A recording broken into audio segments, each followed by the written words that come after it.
இன்றைக்கி நம்ம ஒரு டிஃப்ரெண்ட்டான பூசணிக்காய் கிரேவி பார்க்கலாமா? ஃபர்ஸ்ட் பூசணிக்காய் வந்து சின்ன சின்னதாக நம்ம அரிஞ்சு வச்சுக்கலாம். சிகப்பு பூசணிக்காய் நல்லா இனிப்பாக இருக்கும், நல்லா சத்தும் கூட. இது பொடுசு பொடுசாக கட் பண்ணி வச்சுக்கோங்க. அதுக்கு ஒரு கை வெங்காயம், கறிவேப்பிலை 2 கொத்து, பூண்டு வந்து தட்டி வச்சுருக்கிறேன், அப்படியே நச்சு வச்சுருக்கேன் பூண்டு. இப்போ எண்ணெய் வந்து தேவையான அளவு. அடுத்து எண்ணெய் நல்லா சூடு ஏறினதுக்கப்புறம் நம்ம கடுகு போட்டுக்கலாம். கடுகு இப்போ நம்ம எண்ணெய் சூடு ஏறிச்சு, கடுகு போட்டுக்கலாம்.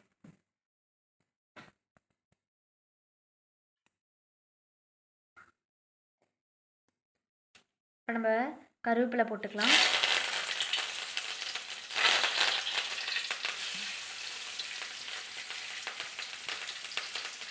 இப்போ நம்ம வெங்காயம் போட்டு நல்லா கிளறிக்கலாம்.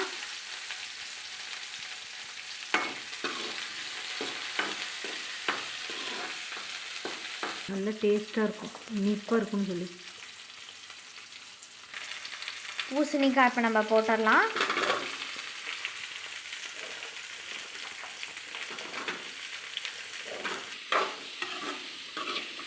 நல்லா வணக்கணுங்க.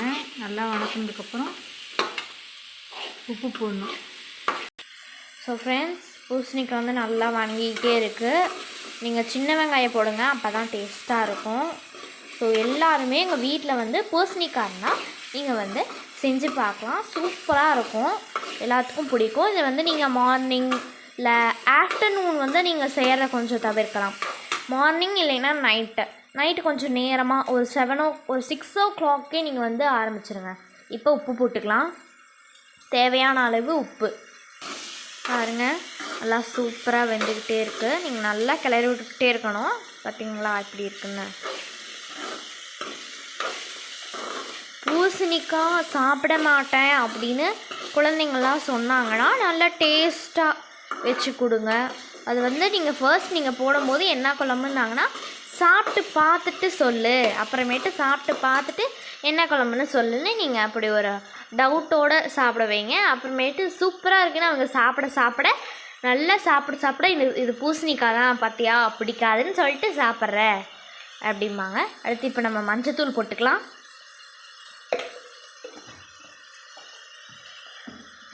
மஞ்சத்தூள் போட்டு இப்போ நம்ம கொஞ்சமாக மிளகு பொடி போட்டுக்கலாம். மஞ்சத்தூள் வந்து சும்மா ஒரு 1/2 ஸ்பூனை விட கம்மியாக போட்டிருக்கேன்.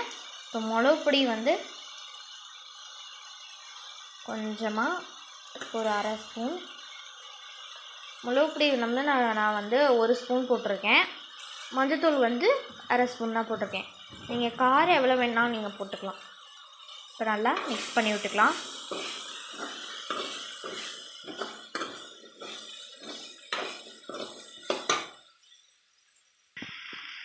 தண்ணி கொஞ்சமாக ஊற்றுங்க, காய் நல்லா வெந்துடும். சும்மா 1 டம்ளர் மட்டும் தண்ணி ஊற்றுங்க, அதுலேயே நல்லா வெந்துடும். வெந்ததுக்கப்புறம் தேங்காய் பூ போட்டு இறக்கி சாப்பிட வேண்டியதுதான். நல்லா ஸோ இப்போ நம்ம தண்ணி ஊற்றி வச்சு நல்லா டேஸ்ட்டாக இருக்கும், எல்லாத்துக்கும் பிடிக்கும். நீங்கள் அந்த பூசணிக்காய் வீட்டில் இருந்தால் நீங்கள் செஞ்சு பார்க்கலாம், சூப்பராக இருக்கும். இப்போ நம்ம வந்து சின்ன பூசணிக்காவை தான் எடுத்துருக்கோம். நல்லா சின்ன பூசணிக்காவை சின்னதாக வெட்டி நம்ம போட்டிருக்கிறோம். 150 மில்லி தண்ணி, நான் 2 டம்ளர் அப்படின்னா 2 டம்ளர் தண்ணி நான் வந்து ஊற்றிருக்கேன்.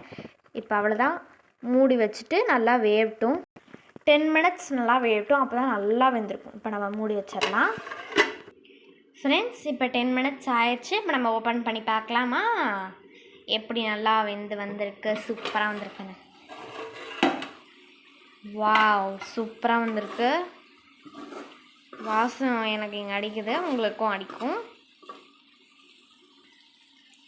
காய் உடையாமல் இருக்கணுங்க. இந்த மாதிரி காய் உடையாமல் இருந்தால் நல்லாயிருக்கும். காய் உடஞ்சிருச்சுன்னா ரொம்ப குழஞ்ச மாதிரி ஆயிரும், கேசரி மாதிரி ஆயிரும்.